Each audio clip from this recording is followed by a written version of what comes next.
হরে কৃষ্ণ, রাধে রাধে বন্ধুরা। গিরিধারী গোপাল সোনা চ্যানেলে তোমাদের সবাইকে সুস্বাগতম। তোমরা সবাই কেমন আছো? আশা করি তোমরা সবাই ভালো আছো গোপাল সোনা কৃপায়।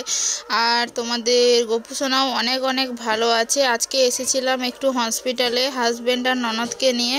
একটু প্রবলেম ছিল সরকারি হাসপাতাল, ওরা কখনো আসেনি, তাই আমি এসেছি এর আগে। ওরা যেহেতু জানে না, তাই জন্য একবার ওদেরকে নিয়ে এসে সমস্ত কিছু দেখিয়ে দিলাম। আর আজকে কলকাতা থেকে ডাক্তারবাবু আসছে, তাই অনেক ভিড়। আমরা অনলাইনে নাম লিখেছিলাম বলে আমাদের তাড়াতাড়ি হয়ে গেছে। 13 নম্বরে নাম ছিল, তাই জন্য খুব তাড়াতাড়ি হয়ে গেছে। তারপরে বাড়ি এসে রান্না বান্নার প্রস্তুতি নিচ্ছিলাম। এখানে সজনে ডাঁটা তুলেছিল বাবা অনেকগুলো, তাই সজনে ডাঁটাগুলো কেটে নিচ্ছিলাম সজনে ডাঁটাগুলো। তারপর সজনে ডাঁটা কাটতে কাটতে এখানে ঘর তুলতে এসেছিলাম। মা বলছে যাও দেখে আসো, মানে আমাদের এখানে গ্রামের যে প্রতিটা গ্রামে যে এখন পুজো হচ্ছে, যেহেতু মহাপ্রভু আসছে, সেখানকার ঘর আজকেই আসলে উঠছে। তাই সবাই নেচে নেচে সবাই মানে দোলের যে রং হয় সেগুলো মেখে নেচে নেচে সবাই ঘর তুলতে যাচ্ছিল। তাই আমরাও এসে একটু দেখলাম যে কি হচ্ছে আর না হচ্ছে। দূর থেকে একটু ভিডিও করে দেখছিলাম, কাছে গেলে না রং মাখিয়ে দিত, তাই যাই না। তাই দূর থেকে দাঁড়িয়ে তোমাদের সাথে ভিডিওটা একটু শেয়ার করলাম। আর ছেলেও গেছে তার দাদু ভাইয়ের সাথে, আর আমরা বাড়িতে আছি। ও সকাল সকাল চলে গেছে। তারপরে চলে আসছিলাম এবার সবজি কেটে রান্না বান্না করতে হবে, বেলা হয়ে যাচ্ছে। গ্রামের পুজোর সময় বাড়িতে অনেক কুটুম্বাস আত্মীয়রা সবার বাড়িতে সবাই যতজন আছে সবাই একসাথে মিলিত হয়। আর এখানে খুব আনন্দ হয়, সবাই যেহেতু একসাথে থাকে হই হুল্লোড় করে কয়েকটা দিন কিন্তু কেটে যায়। পুজো আসবে এই ভেবে বলা হয়, আর কখন যে পুজোটা চলে আসে আর কখন যে চলে যায় সেটা বোঝাও যায় না। সে বা যাই হোক, সবজি কাটাকুটি করে একেবারে রান্নার জায়গায় চলে এসেছি। অনেক দিন ভিডিও শেয়ার করা হয়ে ওঠেনি। তারপর অনেক দিন পরে ভিডিও তোলা ছিল, কিন্তু এডিট করা হয়নি। তারপর ভাবলাম যে না, এবার এডিটটা অন্তত পক্ষে করি। অনেক দিন ধরে আর হয় না, করব বলে হয় না। ডাঁটাগুলো একটু সেদ্ধ করে ফেলেছি, সেদ্ধ করে এখন তেলে একটু ভাজছি, মানে অল্প করে ভাজবো, আবার অল্প করে ঝালও হবে। মানে আমার না ঝাল তরকারি খেতে ভালো লাগে না।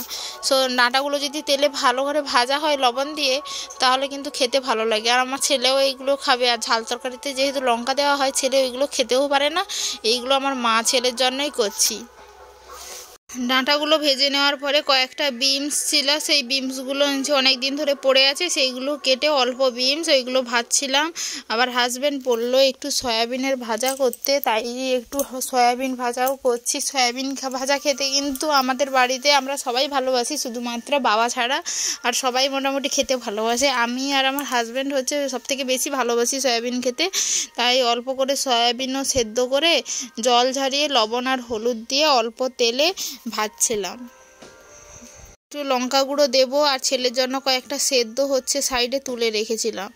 এবারে 5 ফোড়ন দিয়ে আলু আর খাড়াগুলোকে সরষে জিরে বাটা দিয়ে সাঁতলে জল তুলে দিয়েছি। এগুলো এখন সেদ্ধ হয়ে তরকারি হয়ে গেলে গোপুসোনাকে এবার ভোগ লাগিয়ে দেবো।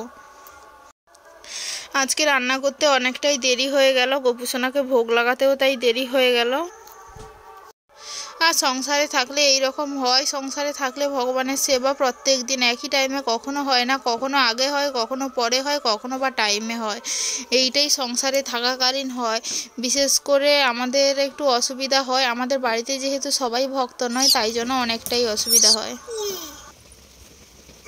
কি ও ক্যামেরা অন করতে ওখানে আর হাঁটেনি, দেখো তাকিয়ে আছে, লাইট মোবাইলের ফ্ল্যাশ জ্বালিয়েছি বলে তাকাচ্ছিল বড় বড় চোখ করে। আয় আয় আয়, আর দেখো হাঁটেনি, দেখো এতক্ষণ হাঁটছিল। ঠান্ডা লাগছে মনে হয়, গা হাত হবে না, কি বলো? হাঁটেনি কেন গো? লাইট জ্বলে রাখছো, আবার লাইট বন্ধ করে দেবো। ঘুরলো, ওইদিকে ঘুরলো না, এই তো হাঁটে। লাইট তো জ্বালানো হয়েছে। দেখো বাবুসোনা হাঁটছে, দেখো ও হাঁটতে শিখে গেছে, ও বড় হয়ে গেছে, ও হাঁটতে শিখে গেছে। এই তো হাঁটছে, ও রাই, ওর নাম রাই। এই দেখ হেঁটে হেঁটে আসছে, দেখ হেঁটে হেঁটে আসছে, দেখছো না? ও দেখ, ও এখানে ঢুকতে চায়, হাঁটছে, ও হাঁটতে শিখে গেছে গো। এটা কি? এটা পেঁচা, পেঁচা তোমাকে কামড়ে দেবে। বললো দেখো সে কিভাবে দেখছে দেখো।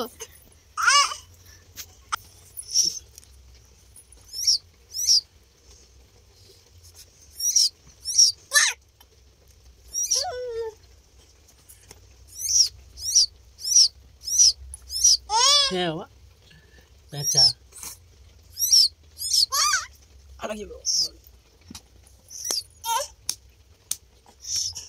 মজা, খুব মজা।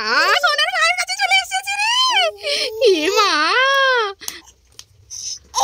দেখ এখানে চলছে রে। ও চলতে শিখে গেছে রে। যা বাবুর কাছে যা, বাবুকে একটু আদর করে দিয়ে। আমার বাবু সোনার হাতটা কামড়ে দি।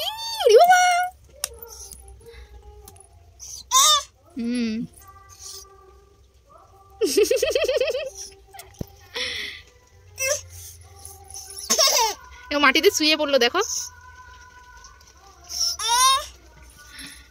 এ কে? আমার বাবুর বন্ধু। কিরম গড়েছে দেখো না, গালে সাদা হয়ে গেছে তো গালটা। কামড়ে দেবে কামড়ে দেবে কামড়ে দেবে।